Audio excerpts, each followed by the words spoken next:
Hello everyone and welcome back to the videos. मित्रों, हमने पढ़ाई शुरू की है आपके सीए इंटरमीडिएट कोर्स के लिए। ठीक है, सब्जेक्ट कौन सा पढ़ रहे हैं हम लोग? स्ट्रेटेजिक मैनेजमेंट, जो कि पेपर नंबर 6B है आपका।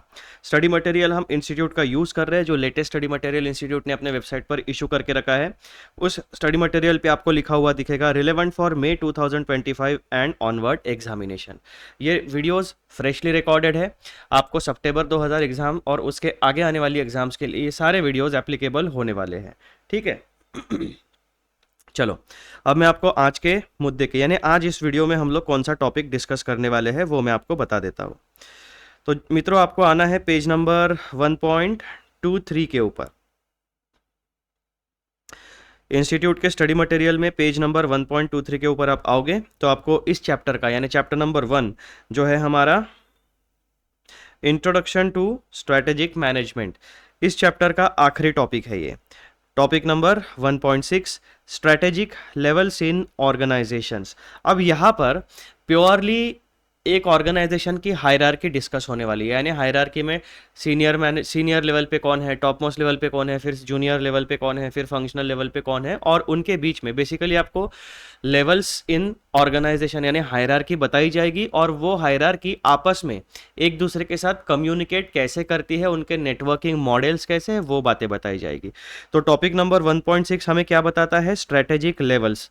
हमें पता है स्ट्रेटेजिक लेवल्स कितनी होती है। कॉर्पोरेट लेवल स्ट्रेटेजी बनती है, उसके बाद में बिजनेस लेवल स्ट्रेटेजी होती है, एंड फंक्शनल लेवल होती है। तो 3 प्रकार के लेवल्स होती है, हायरार्की होती है। वहाँ पर अलग अलग एम्प्लॉयज़, उनके फंक्शंस होते हैं, उनके रोल्स होते हैं।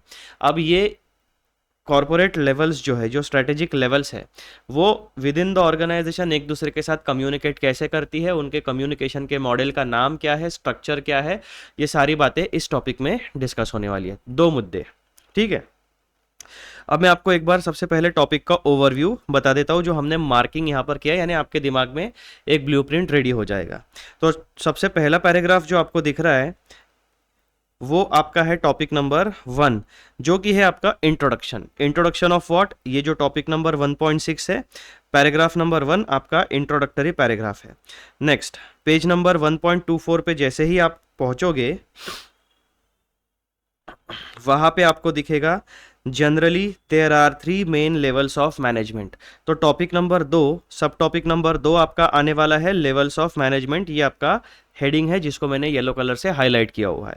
शुरू होगा जनरली से लेकर ये फिगर जहां तक खत्म होती है वहां तक। टॉपिक नंबर 3 आपका रहेगा नेक्स्ट पैराग्राफ, जो कि आपका कॉन्सेप्ट है स्ट्रेटेजिक बिजनेस यूनिट वाला। ये टॉपिक आप इंपॉर्टेंट मार्क करना, क्योंकि ये एग्जाम में आता है। इसके ऊपर एग्जाम में एग्जामिनर का फेवरेट टॉपिक है ये, one of the favourite topic. ये इसके ऊपर सवाल आते हैं। अब 2 मार्क का आएगा, 4 मार्क का आएगा या 6 मार्क का आएगा, वो मैं नहीं बता सकता, लेकिन ये कॉन्सेप्ट के ऊपर एग्जाम में सवाल आता है।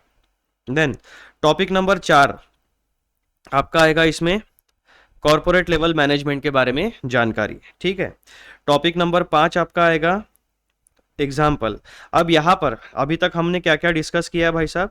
इंट्रोडक्शन डिस्कस किया है, उसके बाद में लेवल्स ऑफ मैनेजमेंट डिस्कस की है। उसमें आपको पता चलता है कि हेड ऑफिस होता है, हेड ऑफिस में सबसे ऊपर होती है कॉर्पोरेट लेवल, फिर आपकी आती है बिजनेस लेवल, उसके बाद में आपकी आती है फंक्शनल लेवल। ठीक है, corporate level resides at the head office, फिर बिजनेस लेवल जो है वो आपके स्ट्रेटेजिक बिजनेस यूनिट्स को रिप्रेजेंट करते हैं, जैसे division A, B and C. Functional level जो होती है वो डिवीजन ए यानी फंक्शनल मैनेजर, जैसे कि फाइनेंस डिपार्टमेंट हो गया, एचआर डिपार्टमेंट हो गया, प्रोडक्शन डिपार्टमेंट हो गया, ये सारी बातें। ठीक है, फिर यहां पर अब आपको हायरार्की पता चल गई और बिजनेस लेवल में आपको डिविजन्स के बारे में भी पता चल गया, और इसीलिए सब्सिक्वेंटली यहाँ पर स्ट्रेटेजिक बिजनेस यूनिट का कॉन्सेप्ट आपको बताया गया है। फिर स्ट्रेटेजिक बिजनेस यूनिट के बाद हमने डिस्कस किया है कॉर्पोरेट लेवल ऑफ मैनेजमेंट। अब इसको, ये जो एग्जाम्पल आपको दिया जाता है अडानी ग्रुप का एग्जाम्पल है, इसमें आपको पूरा का पूरा ये जो डायग्राम है लेवल्स ऑफ स्ट्रेटेजिक मैनेजमेंट, इसको अच्छे तरीके से डिटेल में समझाया गया है। ठीक है, चलो टॉपिक नंबर 5 भी आपने देख लिया, मार्किंग कर लिया है। उसके बाद में आपका टॉपिक नंबर 6 आता है बिजनेस लेवल मैनेजर्स। तो अब धीरे धीरे हमने क्या किया, सबसे पहले तो स्ट्रेटेजिक बिजनेस यूनिट जो हमारा की कॉन्सेप्ट था यहाँ पर जो एप्लीकेबल होता है बिजनेस लेवल पे, वो डिस्कस कर लिया। उसके बाद में अब वन बाय वन हम क्या करेंगे, corporate level, business level and functional level, ऐसे 3-4 पैराग्राफ्स में आपका ये सारा कुछ कवर होने वाला है। तो टॉपिक नंबर 6 जो है आपका, वो आप मार्किंग कर लेना, business level managers. Topic number 7 में हम डिस्कस करेंगे फंक्शनल लेवल मैनेजर्स, उनके रोल्स, वो क्या काम करते हैं, किस तरीके का सिनेरियो यहाँ पर होता है। फिर यहाँ पर फिर से आपको एक बार डायग्राम दिखा दी जाएगी, है ना, समरी रिकैप डायग्राम है वे। उसके बाद टॉपिक नंबर 8 हमारा आता है इलिस्ट्रेशन। यहाँ पर पूछा गया है विच is better, top down approach या बॉटम अप अप्रोच। अब जैसे कि आप यहाँ पर डायग्राम देखोगे, आपको क्या दिखता है, 2 एरोज आप बना लेना। ये टॉप लेवल है, लेवल 1, लेवल 2 एंड लेवल 3। तो ये टॉप लेवल हो गई आपकी, कॉर्पोरेट लेवल क्या हो गई, टॉप लेवल। अब ये लोग पूछ रहे कि अप्रोच कौन सा बेटर है। बिजनेस में हमेशा टॉप लेवल मैनेजर्स नीचे ऑर्डर्स देगी या लोअर लेवल मैनेजर से ऊपर आते आते सारा फीडबैक लेगी, डेटा कंसीडर करेगी, फिर एनालिसिस करेगी और फिर डिसीजन लेगी। तो अप्रोच यहाँ पर पूछा है कि भाई साहब ऑर्डर फॉलो करना है या सारे एम्प्लॉयज़ को, जो टैलेंटेड एम्प्लॉयज़ होते हैं, उनको डिसीजन मेकिंग प्रोसेस में इन्वॉल्व करना है। तो टॉप डाउन अप्रोच या बॉटम अप अप्रोच, ये 2 अप्रोच में से बेटर कौन सा है ये पूछा गया है। लेकिन आपका जो ये स्टडी मटेरियल है, इसमें टॉप डाउन और उस अप्रोच के बारे में कोई डिस्कशन नहीं है। तो हमें क्या करना पड़ेगा, जितने स्टडी मटेरियल में हमने अभी तक पढ़ा है उससे इन्फरेंस लेके हमें ये वाला टॉपिक यानी इलिस्ट्रेशन का आंसर लिखना पड़ेगा कि भाई साहब टॉप डाउन अप्रोच बेटर है या बॉटम अप अप्रोच बेटर है। तो वो हम आंसर जब पढ़ेंगे डिटेल में मैं आपको समझा दूंगा। फिर यहाँ पर आपका basically levels of strategic management, levels in strategic levels के बारे में टॉपिक समाप्त होता है। फिर नेक्स्ट आता है आपका 1.6.1 network of relationship between the 3 levels, यानी जो कॉर्पोरेट लेवल, बिजनेस लेवल और फंक्शनल लेवल हमने देखा है, वो एक दूसरे के साथ नेटवर्क बना के, यानी एक दूसरे के साथ किस तरीके से कनेक्टेड है, किस तरीके से एक दूसरे के साथ कम्युनिकेट करते हैं, वो डिफरेंट मॉडल्स यहाँ पर बताए गए हैं। तो यहाँ पर जनरली क्या होता है, हॉरिजॉन्टल मॉडल होता है और वर्टिकल मॉडल होता है। तो ये horizontal line and vertical line अपने दिमाग में फ्रेमवर्क हमेशा तैयार रखना। सबसे पहला पैराग्राफ जो है वो आपका आता है यहाँ से लेकर यहाँ तक, इंट्रोडक्टरी पैराग्राफ है for the topic of network of relationship between the 3 levels. उसके बाद में 3 लेवल्स आपके साथ डिस्कस की गई है। पहला, फिर आपको बताया जाता है types of networks.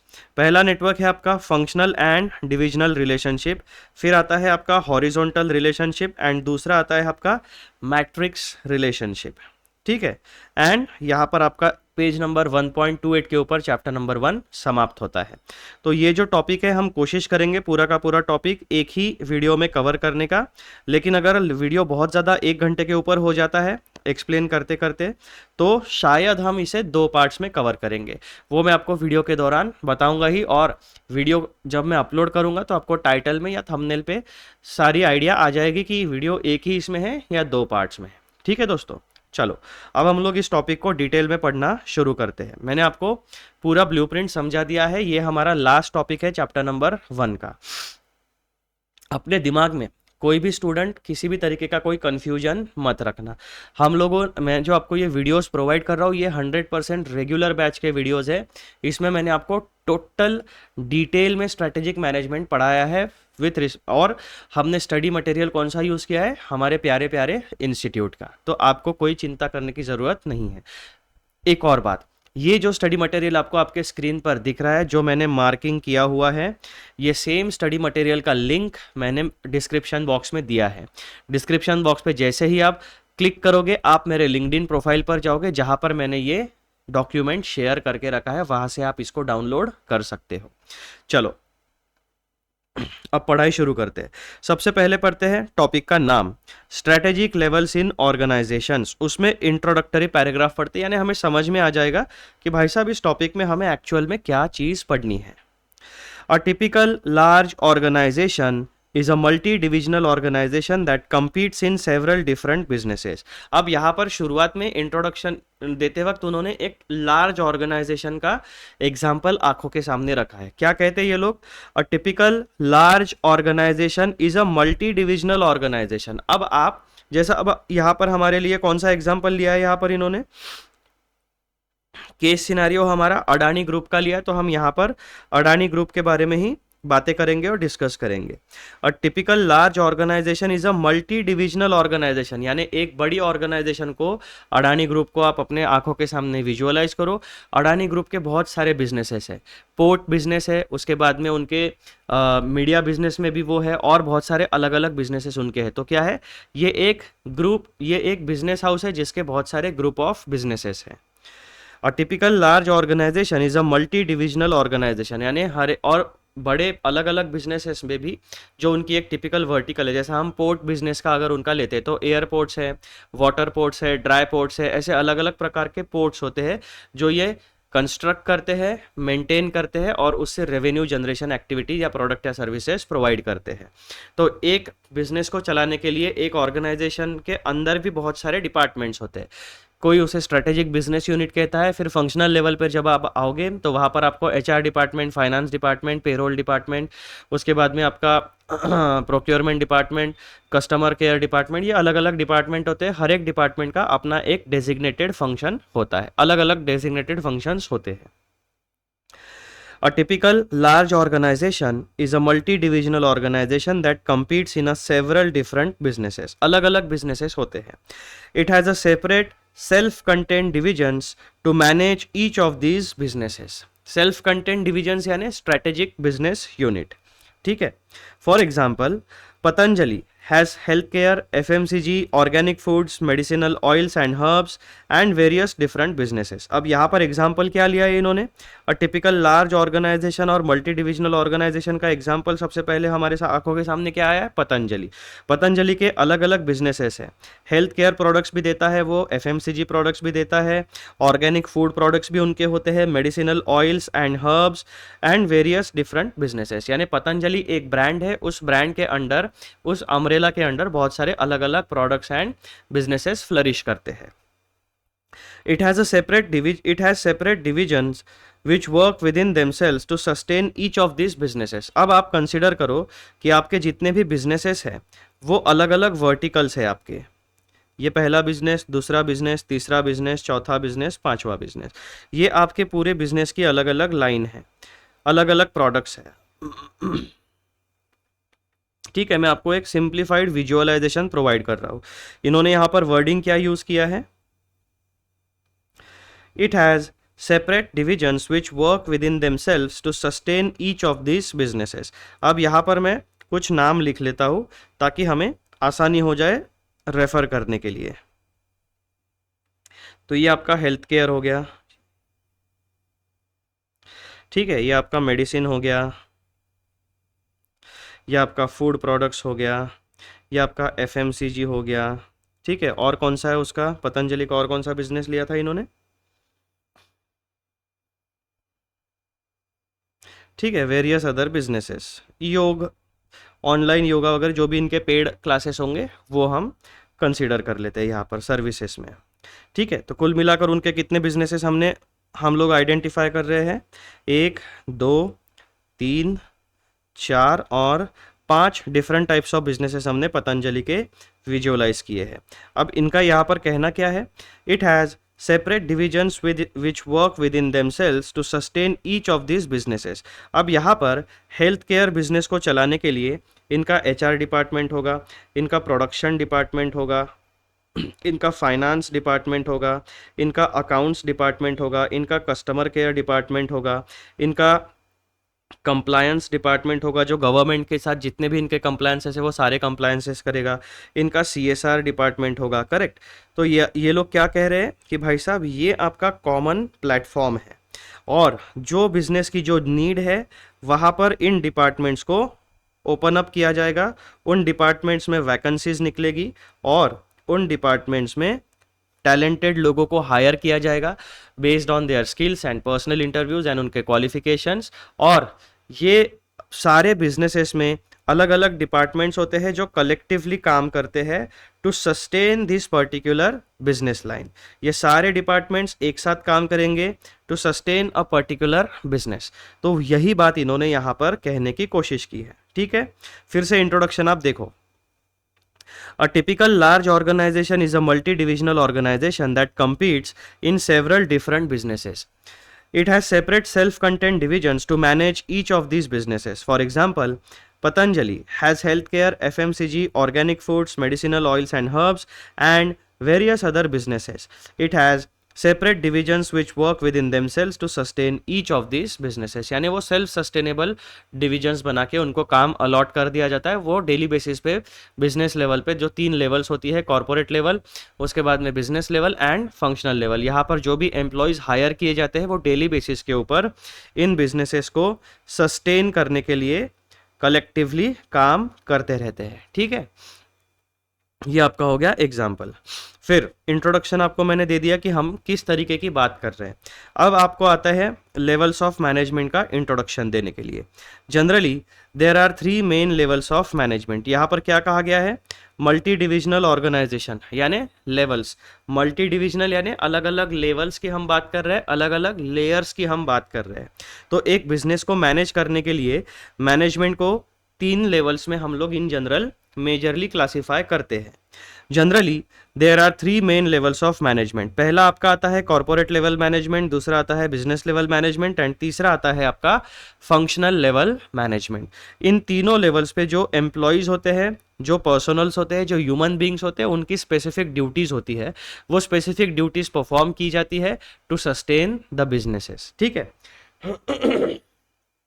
Next point, general managers are found at the first 2 of these levels. यानी आपके जो जनरल मैनेजर्स होते हैं जो बिजनेस को संभालते हैं, वो जनरल मैनेजर्स आपको जनरली कहाँ पे मिलेंगे, you will find the general managers on the first 2 levels. ठीक है, general managers are found at the first 2 of these levels, but their strategic roles differ depending on their sphere of responsibility. तो मित्रों यहाँ पर एक important बात बताई गई है, strategic role differ depending on sphere of responsibility। तो basically जिस एम्प्लॉय के ऊपर जो रिस्पॉन्सिबिलिटी दी जाएगी उसके हिसाब से इस लेवल पे उसका क्लासिफिकेशन किया जाएगा। ठीक है, बेस्ड ऑन फंक्शंस, एक एम्प्लॉय, एक ह्यूमन बीइंग ऑर्गेनाइजेशन में क्या काम करता है उसके हिसाब से उसका डेजिग्नेशन तय होगा, सैलरी पे तय होगी उसकी, और कॉर्पोरेट लेवल में वो कहाँ पे रहता है हायरार्की में, वो सारी बातें डिसाइड होती है। ठीक है, एकदम क्लैरिटी के साथ आपको आ गया। अब यहाँ पर हमने जो बात पढ़ी है थियरी में, उसी का डायग्रामेटिक रिप्रेजेंटेशन आपको यहाँ पर दिया गया है। डायग्राम का नाम क्या है दोस्तों, लेवल्स ऑफ स्ट्रेटेजिक मैनेजमेंट।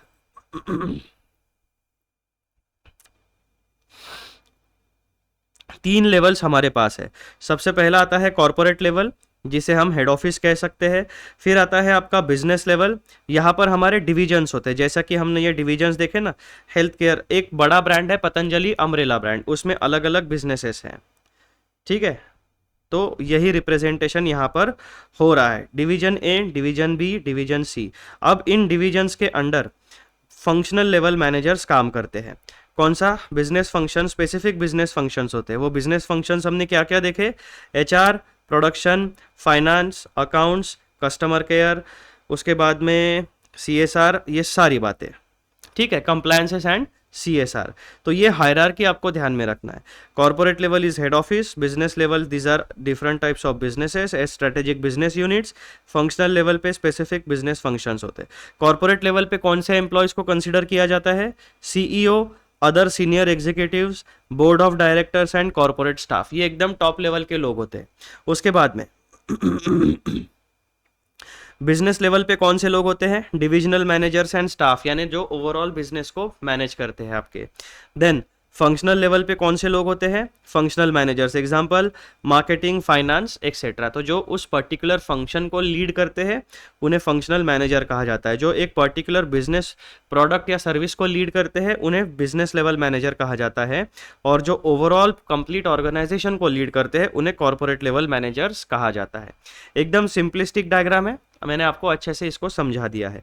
अब यहाँ पर एक नया कॉन्सेप्ट आपका इंट्रोड्यूस होता है जो स्ट्रैटेजिक बिजनेस यूनिट्स कहा जाता है, SBU, स्ट्रैटेजिक बिजनेस यूनिट। अब इसको एकदम ध्यान से समझने की कोशिश करना। तो स्ट्रैटेजिक बिजनेस यूनिट का मीनिंग क्या होता है? An organization is divided into a number of segments that work together to bring a particular product or service to the market। ये बात हमें पता है कि भाई साहब एक ऑर्गेनाइजेशन में अलग अलग डिपार्टमेंट्स होते हैं, हर डिपार्टमेंट में जिस व्यक्ति को हायर किया जाता है उसकी स्पेसिफिक रिस्पॉन्सिबिलिटीज होती है। An organization is divided into a number of segments that work together। भले ही वो अलग अलग डिपार्टमेंट्स में, लेकिन कलेक्टिवली वो एक ही चीज़ के लिए काम करते हैं, to create the product and service जो बिजनेस मार्केट में ऑफर करना चाहता है। कोई डायरेक्टली इन्वॉल्व होता है उसमें, कोई सपोर्ट एक्टिविटीज़ में इन्वॉल्व होता है, और कुछ चीज़ें इनडायरेक्ट सपोर्ट होती है। An organization is divided into a number of segments that work together to bring a particular product or service to the market. If a company provides several and or different kind of products or services, it often duplicates these functions and creates a series of self-contained divisions, each of which contain its own set of functions to manage each different product or service। अब यहाँ पर जो पतंजलि जो multi divisional organisation है उसका example अपनी आंखों के सामने वापस लेके आओ। पतंजलि का केवल एक प्रोडक्ट या सर्विस नहीं है, उसके पतंजलि एक सिंगुलर ब्रांड है, उस ब्रांड के अंडर बहुत सारे अलग अलग प्रोडक्ट्स और सर्विस वो मार्केट में ऑफर करता है। अब यहाँ पर क्या कहा गया है? Divided into a number of segments. तो हमने क्या कर लिया, प्रोडक्ट एंड सर्विस वाइज एक बड़े ब्रांड पतंजलि को पहले 5 सेगमेंट्स में डिवाइड कर लिया। उसके बाद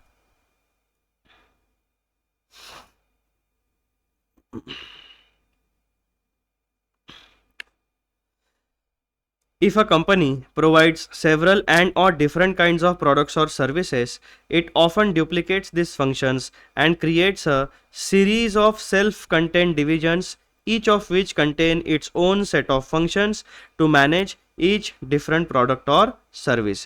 फिर कॉर्पोरेट लेवल जो टॉप लेवल मैनेजर्स होते हैं जो कलेक्टिवली पतंजलि ब्रांड को चलाते हैं, उन्होंने क्या किया, भाई देख मेरे पास बहुत सारी कैपेबिलिटी है, मैं एक ही प्रोडक्ट नहीं बहुत सारे प्रोडक्ट्स ऑफर कर सकता हूँ। तो वो कॉर्पोरेट लेवल मैनेजर्स ने विजन अपना क्या किया, हेल्थ केयर, मेडिसिन, फूड, उसके बाद में ये क्या है भाई, FMCG एंड योगा वाले प्रोडक्ट्स। तो ये सारी चीज़ें उन्होंने सेगमेंटाइज कर ली, कॉर्पोरेट लेवल पे डिसीजन हो गया। अब उन्होंने क्या किया, इस हेल्थ केयर वाली प्रोडक्ट लाइन को चलाने के लिए ये इतने सारे अलग अलग सेल्फ कंटेन्ड डिविजन्स को उन्होंने एस्टैब्लिश किया। अब यहाँ पर जो HR है वो केवल हेल्थ केयर लाइन में काम करेंगे, ठीक है। मेडिसिन वाले प्रोडक्ट्स में जो हम HR वगैरह लोगों को हायर करेंगे वो लोग केवल मेडिसिन वाले सेगमेंट में काम करेंगे। फिर उन्होंने क्या कहा, वो डुप्लीकेट करते हैं, ठीक है। बेसिकली यही चीज़ हमें उठाकर ये सेम डिपार्टमेंट्स हम यहाँ पे रखेंगे, ये सेम डिपार्टमेंट्स हम यहाँ पे रखेंगे, ये सेम डिपार्टमेंट्स यानी स्ट्रक्चर, डिपार्टमेंट्स मीन्स हर एक बिजनेस का स्ट्रक्चर सेम होगा, उसमें काम करने वाले एम्प्लॉयज़ अलग अलग होंगे और वो स्पेसिफिकली उसी प्रोडक्ट लाइन या सर्विस में अपना काम करने वाले हैं। The general managers of these divisions then become responsible for their particular product line. The overriding concern of the divisional managers is healthy growth of their divisions। तो ये जो जनरल मैनेजर्स होते हैं उनका बेसिक विजन क्या होता है, healthy growth of their division. यानी जब हम कभी भी हेल्थ केयर वाले मैनेजर्स की बात करेंगे तो हेल्थ केयर वाला मैनेजर मेडिसिन या फूड के बारे में कभी नहीं सोचेगा, वो अलग बिजनेस है। उसके ऊपर क्या रिस्पॉन्सिबिलिटी है, भाई साहब हेल्थ केयर वाले सेगमेंट को मैं किस तरीके से ग्रो करूँ डोमेस्टिकली एंड इंटरनेशनली, ठीक है, उसके हिसाब से उसको डिसीजन मेकिंग करना पड़ेगा। They are responsible for deciding how to create a competitive advantage and achieve higher profitability with the resources and capital they have at their disposal. Such divisions are called strategic business units। तो basically अब health care में भी अब वैसे देखा जाए तो health care वाला आपका स्ट्रैटेजिक बिजनेस यूनिट हो गया, लेकिन हेल्थ केयर में भी केवल एक प्रोडक्ट होगा तो वो ठीक है, लेकिन हेल्थ केयर में भी बहुत सारे अलग अलग प्रोडक्ट्स होते हैं, है ना। स्किन केयर होता है, बॉडी केयर होता है, इंटरनल केयर होता है, हेयर केयर होता है। तो पूरे ह्यूमन बॉडी को सेगमेंटाइज करके हर एक पार्ट के लिए अलग अलग पर्सनल केयर के प्रोडक्ट्स बनाए जाते हैं। तो जब आप हेल्थ केयर की बात करेंगे, अगर हम हेयर ऑयल की बात करेंगे तो हेल्थ केयर के पर्सपेक्टिव में हेयर ऑयल एक स्ट्रेटेजिक बिजनेस यूनिट है। पतंजलि के पर्सपेक्टिव में हेल्थ केयर वाला सेगमेंट एक स्ट्रेटेजिक यूनिट है, स्ट्रेटेजिक बिजनेस यूनिट है। हेल्थ केयर के पर्सपेक्टिव में हेयर ऑयल एक स्ट्रेटेजिक बिजनेस यूनिट है। तो हायरार्की विद इन हायरार्की, इस तरीके का ये इंटरलिंक्ड स्ट्रक्चर होता है। अब देखो एक बार रिवाइज कर लो स्ट्रेटेजिक बिजनेस यूनिट को, क्योंकि ये इंपॉर्टेंट सब्जेक्ट है, आपके दिमाग में एकदम अच्छे से घुसना चाहिए। An organization is divided into a number of segments that work together to bring a particular product और service to the market. Patanjali के पास बहुत सारी कैपेबिलिटी है, उन्होंने 1 2 3 4 5 ऐसे अलग अलग सेगमेंटेशन करके कलेक्टिवली एज अ पतंजलि वो ब्रांड, प्रोडक्ट या सर्विसेज मार्केट में प्रोवाइड करते हैं। ठीक है। If a company provides several and or different kinds of products or services, it often duplicates these functions and creates a series of self-contained divisions, each of which contain its own set of functions to manage each different product or service.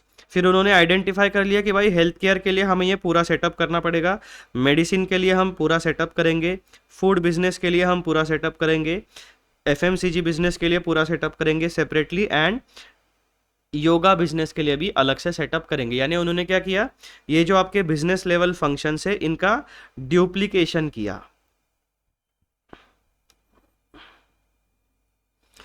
The general managers of these divisions then become responsible for their particular product line. आपको आपकी product line के बारे में सोचना है, दूसरी product line की जिम्मेदारी आपके ऊपर नहीं रहेगी।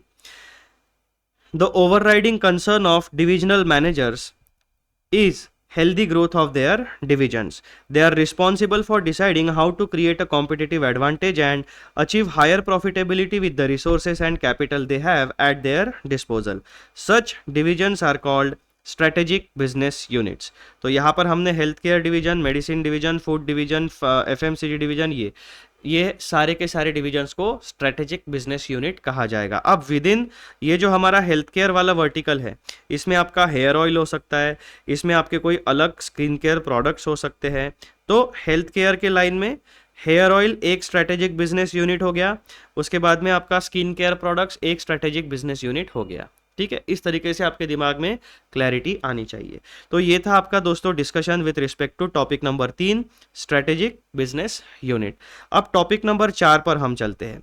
यहाँ पर हम डिस्कस करने वाले हैं कॉर्पोरेट लेवल मैनेजमेंट। बेसिकली उसका मीनिंग आपको बताया जाएगा और वो क्या फंक्शन परफॉर्म करते हैं वो बातें आपको यहाँ पर बताई जाएगी।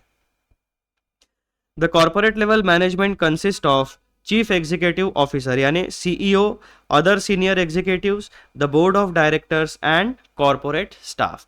टॉप लेवल कौन से, टॉप लेवल मैनेजर्स मैनेजमेंट में कौन कौन लोग इंक्लूड होते हैं आपके, मार्किंग कर लो। चीफ एग्जीक्यूटिव ऑफिसर यानी जो अल्टीमेट डिसीजन मेकर्स होते हैं वो, उसके बाद में other senior executives and the board of directors and corporate staff. ये 4 कैटेगरी के एम्प्लॉयज आपके कॉर्पोरेट लेवल मैनेजमेंट में इंक्लूड किए जाते हैं। These individuals participate in strategic decision making within the organization. Strategic decision making यानी क्या, long term vision, mission, goals, objectives को सेट करने के लिए सारे के सारे कॉर्पोरेट लेवल मैनेजर्स काम करते हैं। These individuals participate in strategic decision making within the organization. The role of corporate managers यानी सबसे पहले पॉइंट में हमें कॉर्पोरेट लेवल मैनेजमेंट में कौन से लोगों को इंक्लूड किया जाता है वो बता दिया। उसके बाद में उनका मेन कोर फंक्शन क्या होता है, स्ट्रेटेजिक डिसीजन मेकिंग, वो बता दिया। अब यहाँ पर role of corporate level managers क्या है वो बता रहे हैं। The role of corporate level managers is to oversee the development of strategies for the whole organization यानी पूरी की पूरी ऑर्गेनाइजेशन के बारे में वो स्ट्रेटेजी बनाते हैं। This role includes defining the mission and goals of the organization, determining what businesses it should be in, allocating resources among different businesses, formulating and implementing strategies that span individual businesses and providing leadership for the organization as a whole. अब यहाँ पर आप देखोगे ये आपकी क्या हो गई, ये वाला जो आपको पोर्शन दिख रहा है ये हो गया आपका business level and functional level managers का प्लेग्राउंड। जो कॉर्पोरेट लेवल मैनेजर्स बैठे रहेंगे वो इन सबके ऊपर बैठे रहेंगे पतंजलि में, जो हेड ऑफिस में बैठेंगे। ठीक है, वहां से वो लोग क्या करेंगे, पूरे के पूरे बिजनेसेस के लिए स्ट्रेटेजिक विजन बनाएंगे, लॉन्ग टर्म विजन बनाएंगे, और जो कलेक्टिव फंड्स है, जो कलेक्टिव रिसोर्सेस है, हेल्थ केयर में कितना इन्वेस्ट करना है, मेडिसिन में कितना, फूड में कितना, एफएमसीजी में कितना, योगा में कितना, ये डिसीजंस वो लेने वाले हैं। ठीक है, तो इस तरीके से पूरा का पूरा हायरार्की में आपका कॉर्पोरेट लेवल मैनेजमेंट में काम किया जाता है। अब आपके सामने आता है एक एग्जाम्पल, जो आपका आता है case scenario of Adani group. For example, Ahmedabad headquarter Adani group is an Indian multinational conglomerate active in a wide range of businesses including mining, operating ports and airports, power generation and transmission and cement manufacturing. ठीक है, कितने कितने businesses आपको यहाँ पर बताए गए हैं, ध्यान में रखना। Mining, operating ports and airports, power generation and transmission and cement, इतने बिजनेसेस के बारे में हम लोग अभी फिलहाल यहाँ पर डिस्कशन करेंगे। The main strategic responsibilities of its group chairman Mr. Gautam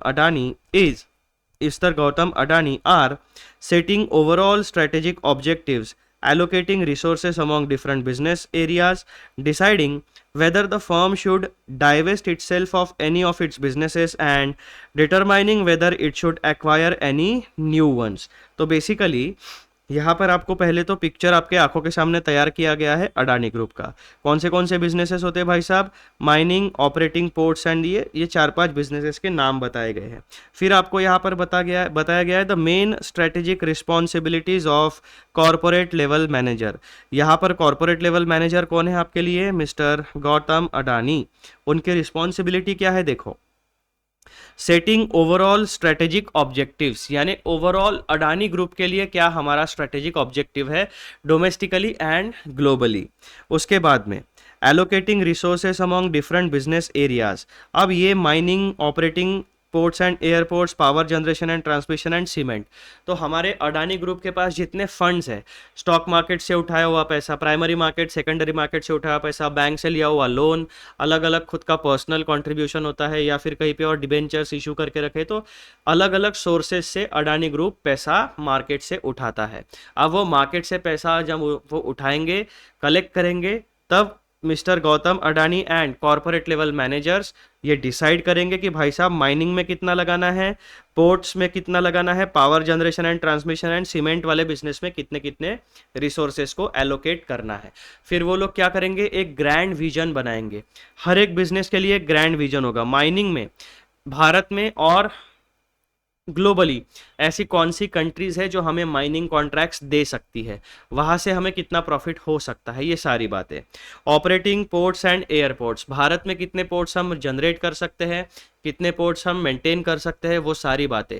तो बेसिकली एक कॉर्पोरेट लेवल पे ऑर्गेनाइजेशन का एक कंप्लीट ग्रैंड विजन को डेवलप किया जाता है, एंड उसके हिसाब से फिर डिसीजन मेकिंग किया जाता है कि कितने रिसोर्सेज कौन से बिजनेस में हमें ईयर ऑन ईयर इन्वेस्ट करने हैं, और इन्वेस्टमेंट करने के बाद रिटर्न ऑन इन्वेस्टमेंट हमें कितना मिलना चाहिए।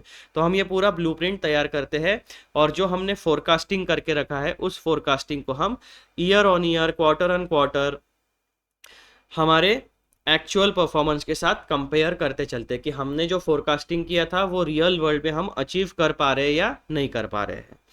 ठीक है, in other words, it is up to Mr. Adani and other senior executives to develop strategies that span individual businesses and building and managing the corporate portfolio of businesses to maximize corporate profitability। अब इन्होंने इतने सारे अलग अलग businesses open up किए, उनको maintain कर रहे। ये क्या हो गया, इनका एक बिजनेसेस का पोर्टफोलियो हो गया। अब जिन भी लोगों ने अडानी ग्रुप में पैसा इन्वेस्ट किया है, तो हो सकता है किसी ने माइनिंग में किया हो इन्वेस्ट, किसी ने ऑपरेटिंग या पोर्ट बिजनेस में इन्वेस्ट किया हो, तो जितना पैसा आप इन्वेस्ट करोगे उसके बेसिस के ऊपर आपका डिविडेंड और शेयर्स की वैल्यू डिसाइड होगी। ठीक है, in other words, it is up to mister Adani and other senior executives to develop strategies that span individual businesses and building and managing the corporate portfolio of businesses to maximize corporate profitability. अब इसके पहले वाले topics में हमने देखा था कि कोई भी बिजनेस ऑर्गेनाइजेशन क्यों ना हो, उसके 3 प्रकार के ऑब्जेक्टिव्स होते हैं। वो पूरी की पूरी टाइमलाइन को 3 हिस्सों में डिवाइड करती है। कौन सी, short term timeline, positive cash flow को एस्टैब्लिश करना है, mid term timeline profit maximization करना है, एंड लॉन्ग टर्म पर्सपेक्टिव क्या होता है, वेल्थ क्रिएशन करना है। तो अगर ये 5 साल का आपका विजन है किसी भी बिजनेस के लिए, तो आप year on year actual performance को अपने फोरकास्ट किए गए परफॉर्मेंस के साथ आप कंपेयर करोगे और ये देखोगे कि हमने जो प्लानिंग किया था वो अचीव कर पा रहे या नहीं कर पा रहे। ठीक है, तो यही काम अडानी ग्रुप के कॉर्पोरेट हेड ऑफिस में किया जाता है।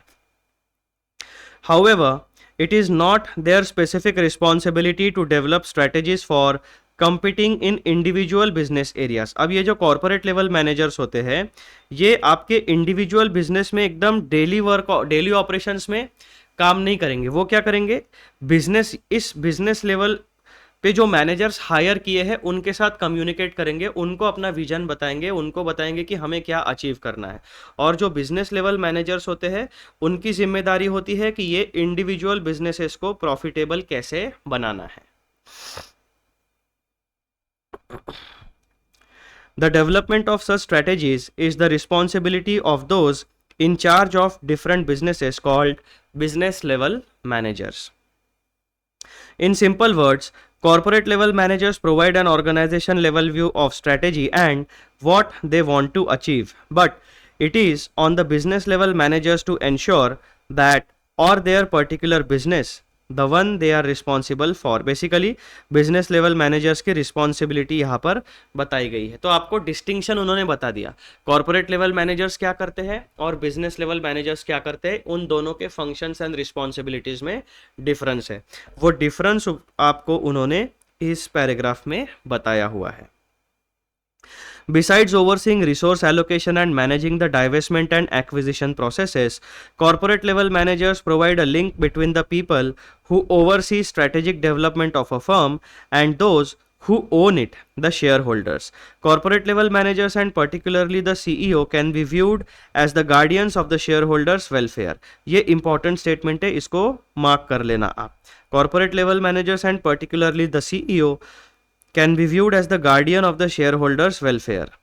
It is their responsibility to ensure that corporate and business strategies of the company are consistent with maximizing shareholders' wealth.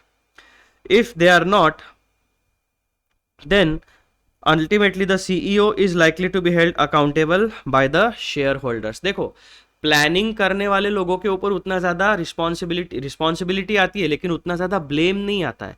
जो व्यक्ति, जो टीम एक्चुअली परफॉर्म करती है उसके ऊपर सारा कुछ, उसके ऊपर उसको क्रेडिट भी मिलता है और उसको गालियाँ भी पड़ती है। जैसे आप स्पोर्ट्स का एक आधा एग्जाम्पल लो, क्रिकेट का एग्जाम्पल लो, जब भी कोई टीम हारेगी तो प्लेयर्स के ऊपर सबसे ज़्यादा उसका इम्पैक्ट होता है। जब भी कोई टीम जीतेगी तो प्लेयर्स को रिकॉग्नाइज किया जाता है कि भाई इस प्लेयर ने एक नंबर परफॉर्म किया है।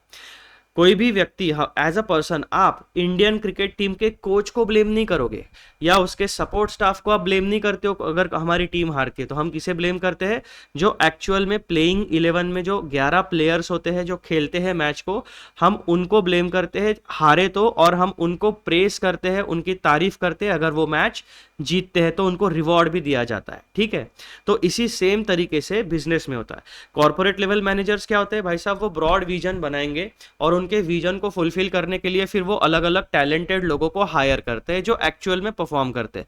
कॉर्पोरेट लेवल मैनेजर क्या करेंगे, भाई देख मेरा ये विजन है, मुझे इसके बारे में प्लानिंग बना के दे, कितना पैसा लगेगा, किसको हायर करना है, किस तरीके का स्ट्रक्चर होगा, वो बताएगा बिजनेस लेवल मैनेजर की सर आपका ये विजन है, इसके लिए 100 करोड़ रुपए लगेगा आपको। फिर आप क्या करोगे, उसको 100 करोड़ रुपए की उसको प्रोविजन करके दोगे और धीरे धीरे वो सारी चीजें बताएगा। अब वो परफॉर्म नहीं कर पाया तो रिस्पॉन्सिबिलिटी किसकी रहेगी, बिजनेस लेवल मैनेजर की रिस्पॉन्सिबिलिटी रहेगी अगर वो फेल होता है तो, और अगर सक्सेसफुल होता है तो भी बिजनेस लेवल मैनेजर की रिस्पॉन्सिबिलिटी होती है। तो ये बेसिक चीजें आपको मैंने बता दी।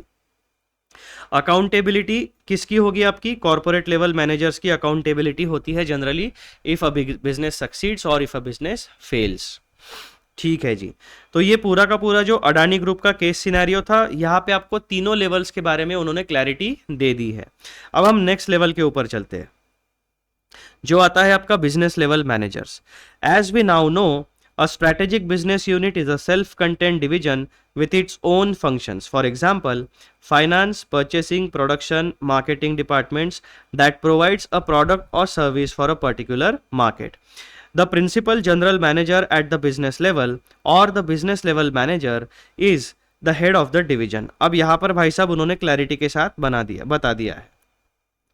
Principal general manager at the business level और the business level manager is the head of the division. यहां पर कॉर्पोरेट लेवल पे आपका हेड कौन होता है? सीईओ, बोर्ड ऑफ डायरेक्टर्स, ये सारे लोग आपके मेन लोग होते हैं। बिजनेस लेवल पे मेन पर्सन कौन होता है? बिजनेस लेवल मैनेजर या फिर आपका general manager. The strategic role of these managers is to translate the general statements of direction and intent that come from the corporate level into concrete strategies for individual businesses। अब यहाँ पर मैं आपको diagram पे वापस लेके आता हूँ। कॉर्पोरेट लेवल क्या बनाएगा? एक बड़ा विजन बनाएगा। उस बड़े विजन को फुलफिल करने की जिम्मेदारी यहाँ पर दी जाएगी। फिर यहाँ पर पूरा का पूरा एक्चुअल स्ट्रेटेजी बनेगी कि इसको अचीव कैसे करना है। अब बिजनेस लेवल यहाँ से, कॉर्पोरेट लेवल से पहले तो विजन यहाँ पे आएगा, यहाँ पे भी काम होगा। फिर बिजनेस लेवल मैनेजर्स क्या करेंगे? फंक्शनल लेवल पे सारे मैनेजर्स एंड एम्प्लॉयज को हायर करेंगे और इनको डेली टास्क का अलॉटमेंट किया जाएगा to achieve the desired performance. तो ये तीनों हायरार्की जो है डेली बेसिस के ऊपर may not interact with each other, but ये तीनों लेवल जब एक साथ मिलके काम करती है तब जाके आपका मल्टी डिविजनल या मल्टी प्रोडक्ट बिजनेस सक्सेसफुल होता है।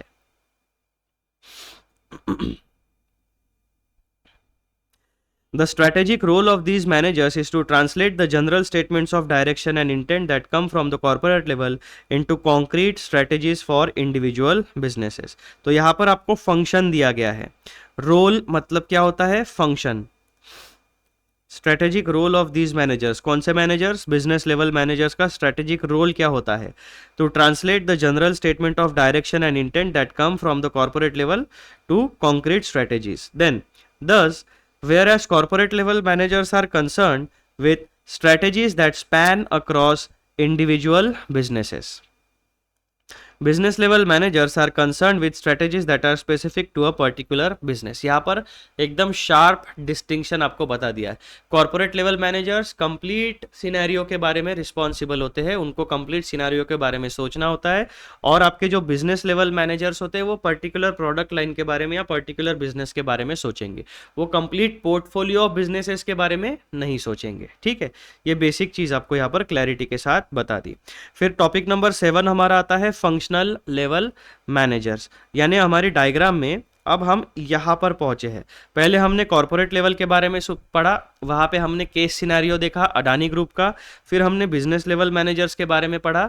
अब हम पढ़ने वाले हैं फंक्शनल लेवल मैनेजर्स के बारे में। ठीक है, आ जाओ। Functional level managers are responsible for the specific business functions or operations. Example, human resource, purchasing, product development, customer service, and so on, that constitute a company or one of its divisions. Thus, a functional manager's sphere of responsibility is generally confined to one organizational activity, whereas general managers oversee the operation of a whole company or division. अब यहाँ पे आपको responsibility बता दी गई है पहले ही functional level managers की। Functional level managers की रिस्पॉन्सिबिलिटी क्या होती है भाई साहब? वो अपने पर्टिकुलर फंक्शन के लिए रिस्पॉन्सिबल होते हैं, वो कंप्लीट ऑर्गेनाइजेशन के लिए रिस्पॉन्सिबल नहीं होते। कंप्लीट ऑर्गेनाइजेशन के लिए, कंप्लीट बिजनेस के लिए जनरल मैनेजर्स यानी बिजनेस लेवल मैनेजर्स रिस्पॉन्सिबल होते हैं। ठीक है, ये बात आपको पहले यहां तक बताई गई है। Thus, a functional मैनेज, यहाँ तक हमारा पढ़ के हो गया है, यहाँ तक यानी शुरुआत से लेकर यहाँ तक आपको फंक्शनल मैनेजर्स का रोल एंड रिस्पॉन्सिबिलिटी और distinction between role of functional and business level managers यहाँ से लेकर यहाँ तक बता दिया गया है।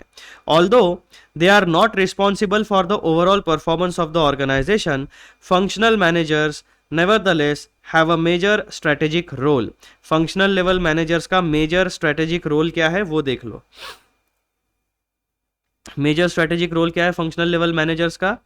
To develop functional strategies in their area that help fulfil the strategic objective set by business and corporate level managers. यानी यहाँ पर आप हायरार्की देख लो भाई साहब, ये आपके हैं कॉर्पोरेट लेवल मैनेजर्स, ये बाप आदमी होते हैं। फिर आपका दूसरा बाप होता है आपके बिजनेस लेवल मैनेजर्स। ये दोनों बाप मिलके आपके लिए जो डिसीजन लेंगे, उस डिसीजन को आपको फुलफिल करना होता है, उस डिसीजन को आपको अचीव करना होता है। तो ये जो अचीव करने वाला जो काम होता है वो सौंपा जाता है functional strategies to fulfil the strategic objectives, और यही आपका मेजर रोल होता है फंक्शनल लेवल मैनेजर्स का। एक बार इस पैराग्राफ को फिर से पढ़ो ताकि पूरी क्लैरिटी आ जाएगी। Functional level managers are responsible for specific business functions or operations. For example, human resource, purchasing, product development, customer service, and so on, that constitute a company or one of its divisions. Thus, a functional manager's sphere of responsibility is generally confined to one organizational activity. तो functional level managers क्या होता है? उनकी sphere of responsibility is generally confined to one particular activity. एक functional manager in general ये सारी की सारी एक्टिविटीज़ के लिए रिस्पॉन्सिबल नहीं होगा, वो किसी एक डिपार्टमेंट के लिए रिस्पॉन्सिबल होगा। और जो जनरल लेवल मैनेजर्स होते हैं, बिजनेस लेवल मैनेजर्स, वो उनके ऑर्गेनाइजेशन में जितने भी डिपार्टमेंट्स होंगे उन सारे डिपार्टमेंट्स के लिए रिस्पॉन्सिबल होते हैं। Thus, a functional manager's sphere of responsibility is generally confined to one organizational activity, whereas general managers oversee the operation of a whole company or division. Although they are not responsible for the overall performance of the organization, functional managers nevertheless have a major strategic role. Functional level managers का major strategic role क्या होता है? To develop functional strategies in their area that help fulfill the strategic objectives set by the business and corporate level managers. यानी top down approach में corporate level managers and business level managers जो strategic objective set करते हैं उनको fulfil करने के लिए functional level managers operational strategies बनाते हैं। ठीक है, चलो आगे। Functional managers provide most of the information that makes it possible for business and corporate level general managers to formulate realistic and attainable energies. अब जो आपका ग्राउंड लेवल का कार्यकर्ता होता है उसके पास रियल टाइम इंटेलिजेंस होता है। जो आपका फैक्ट्री वर्कर होगा, जो असेंबली लाइन में काम, अब कॉर्पोरेट लेवल मैनेजर जो है, अगर आपकी 10 जगह पर मैन्युफैक्चरिंग प्लांट है तो कॉर्पोरेट लेवल मैनेजर्स रोज 10 जगह पर तो नहीं जा सकता। 10 जगह पर जो एक्चुअली में काम करने वाले जो लोग होते हैं, जो फैक्ट्री वर्कर्स होते हैं, उनके पास भी बहुत सारा डेटा होता है, इंटेलिजेंस होता है। तो यहाँ पर आपको ये कम्युनिकेशन का एक बहुत ही इंपॉर्टेंट पॉइंट बता रहे हैं। डिसीजन मेकिंग के लिए सबसे इंपॉर्टेंट आपके लिए क्या होता है? Real time, reliable and accurate data. तो corporate level and business level managers को अगर सही डिसीजन मेकिंग प्रोसेस को फॉलो करना है तो उस डिसीजन मेकिंग प्रोसेस में आपको जो डेटा इनपुट लगेगा वो डेटा इनपुट आपको मिलता है फंक्शनल लेवल मैनेजर्स से। Functional managers provide most of the information that makes it possible for business and corporate level general managers to formulate realistic and attainable strategies. सपने में तो मैं तो बिल्कुल मल्टी ट्रिलियनियर हूँ, लेकिन रियलिटी क्या है कि मैं ट्रिलियनियर या बिलियनियर या मिलेनियर भी नहीं हूँ। लेकिन मुझे अगर वो बनना है तो मुझे फीडबैक लेना पड़ेगा मार्केट से, रियल लोगों से बात करनी पड़ेगी। कैलकुलेटर पे तो मैं नहीं अचीव कर सकता वो सारी बातें। जब तक डिमांड एंड सप्लाई के गेम में मैं इन्वॉल्व नहीं होऊंगा तब तक मैं पैसा नहीं कमा पाऊंगा। Similarly corporate level managers and business level managers को अगर सही स्ट्रेटेजीज बनानी है, रियलिस्टिक स्ट्रेटेजीज बनानी है, तो फंक्शनल लेवल मैनेजर्स को भी डिसीजन मेकिंग प्रोसेस में इन्वॉल्व करना पड़ेगा, उनसे डेटा गैदर करना पड़ेगा। Indeed, because they are closer to the customer than the typical general manager is, functional managers themselves may generate important ideas that subsequently may become major strategies for the company. तो ऐसा हो सकता है कि किसी employ के पास बहुत ही जेन्युइन, बहुत ही इंपॉर्टेंट सजेशन, फीडबैक हो जो आप अपने डिसीजन मेकिंग प्रोसेस में अगर कंसिडर करते हो तो आपको बहुत फायदा हो सकता है। Thus, it is important for general managers to listen closely to the ideas of their functional managers. An equally great responsibility for managers at the operational level is strategy implementation, the execution of corporate and business level plans. तो ये पूरा का पूरा आपका यहाँ पर functional level managers में कौन होता है, उनकी जिम्मेदारियाँ क्या होती है और वो किस तरीके से डिसीजन मेकिंग प्रोसेस में कंट्रीब्यूट कर सकते हैं, ये 3 मेजर बातें आपको यहाँ पर बताई गई है। अब मैं आपको वापस लेके आता हूँ अपनी डायग्राम में। देखो, हेडक्वार्टर में क्या होता है? कॉर्पोरेट स्ट्रेटेजी बनती है, कौन से बिजनेसेस में हमें पैसा इन्वेस्ट करना है। फिर आप अलग अलग बिजनेसेस में अपने फाइनेंशियल रिसोर्सेस को इन्वेस्ट करते हो। SBU 1 SBU2, SBU3। हर एक बिजनेस के लिए आपकी अलग बिजनेस स्ट्रेटेजी बनेगी, ठीक है। वो बिजनेस स्ट्रेटेजी आपको क्या बताएगी, हाउ टू कम्पीट, यानी कौन सा प्रोडक्ट और सर्विस आप मार्केट में प्रोवाइड करोगे और जो ऑब्जेक्टिव्स आपने सेट किए हैं उनको अचीव कैसे करोगे। फिर SBU1 की अगर हम बात करें तो आप बिजनेस फंक्शंस को एस्टैब्लिश करोगे। Functional strategy, how to implement business strategy, यानी जो भी फंक्शन आपका रहेगा जैसे marketing, HR, finance and accounts, purchasing, production, storage, warehouse, customer care, CSR, compliance, ये सारी बातें। तो फिर आप वहाँ पे बिजनेस फंक्शन में क्या करोगे, फंक्शनल स्ट्रेटेजी को डेवलप करोगे। How to implement business strategy, how to implement business strategy, ये कॉमन थ्रेड आपको हर एक जगह पर मिलेगा। अब स्ट्रेटेजी बनती कहाँ पे है, स्ट्रेटेजी की हायरार्की जो होती है वो होती है आपकी इस तरीके की। तो हर एक बिजनेस में आपका एक ही सवाल रहेगा कि भाई साहब बिजनेस लेवल मैनेजर्स ने जो स्ट्रेटेजी बनाई है और कॉरपोरेट लेवल मैनेजर्स ने जो स्ट्रेटेजी बनाई है उसको हम इम्प्लीमेंट कैसे करें ताकि जो स्ट्रेटेजिक ऑब्जेक्टिव्स है हम उनको अचीव कर पाए। तो यहाँ तक आपका डिस्कशन कंप्लीट होता है with respect two levels of strategic management. अब इसका एक इलिस्ट्रेशन आपको पूछा जाता है। इलिस्ट्रेशन में सवाल क्या पूछा गया है आपको, which is better, top down approach और bottom up approach. Do you know the concept of top down and bottom up approach of decision making? A top down approach to decision making is when decisions are made solely by the leadership at the top, that is corporate level management, while the bottom up approach gives all teams across the levels a voice in decision making। तो दोनों approach आपको ऐसा नहीं है कि भाई साहब, यानी ये लोग क्या पूछ रहे हैं, अभी मैं आपको डायग्राम के ऊपर लेके आता हूँ।